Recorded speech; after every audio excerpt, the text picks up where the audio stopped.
ડીસા નગરપાલિકાના પ્રમુખ સામે અવિશ્વાસની દરખાસ્ત છેલ્લા ઘણા સમયથી ડીસા નગરપાલિકા પ્રમુખ અને પાલિકાના ચૂંટાયેલા સભ્યો વચ્ચે વિવાદ ચાલી રહ્યો છે। ત્યારે આજે 22 જેટલા પાલિકાના ચૂંટાયેલા સભ્યોએ પ્રમુખ સામે અવિશ્વાસની દરખાસ્ત ચીફ ઓફિસર ગૌરાંગ પટેલ રજૂ કરી હતી।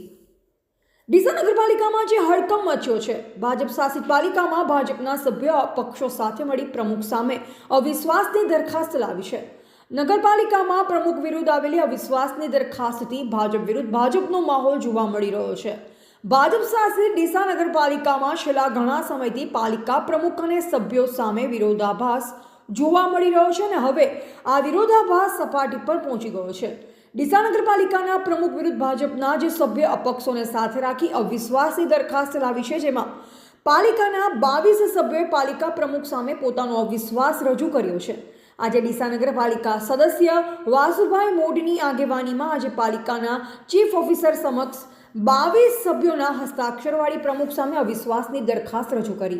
ડીસા નગરપાલિકામાં આવેલી અવિશ્વાસની દરખાસ્ત બાદ પાલિકા પ્રમુખ દ્વારા આગામી 15 દિવસમાં વિશ્વાસનો મત મેળવવો પડશે અને જો તેમ કરવામાં પ્રમુખ નિષ્ફળ જશે તો પ્રમુખને સત્તાથી દૂર પણ થવું પડી શકે છે।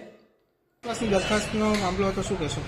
આમાં નગરપાલિકાની જોગવાઈ મુજબ જે ફરજો આપવામાં સદંતર પ્રમુખ નિષ્ફળ નીવડ્યા, એના હિસાબે સભ્યો બધા સાથે રહી અને અવિશ્વાસની દરખાસ્ત મૂકી। કારણ શું હતું? બસ આ ફરજો, લોકોનું કામ ન થવું, બજારની અંદર લાઇટ, પાણી, સફાઈની બૂમો પડતી હોય, આ બધી હોવાના હિસાબે સભ્યોના કોઈ કામ નથી થયા, એના હિસાબે અવિશ્વાસની દરખાસ્ત પાર્ટીના કહેવાથી આપી। આજે પ્રમુખ વિરુદ્ધ અવિશ્વાસની દરખાસ્ત મૂકવામાં આવી છે, શું કહેશો? આજે નગરપાલિકામાં કેટલાક સભ્યો દ્વારા અંદાજિત લગભગ 22 સભ્યો દ્વારા અવિશ્વાસની દરખાસ્ત પ્રમુખશ્રી સામે લાવવામાં આવેલી છે, જે અંગે દરખાસ્ત પ્રમુખશ્રીને મોકલી આપવામાં આવશે। દરખાસ્ત રજૂ થઈ હતી 15 દિવસની અંદર આ અંગેની સભા બોલાવવાની રહે છે।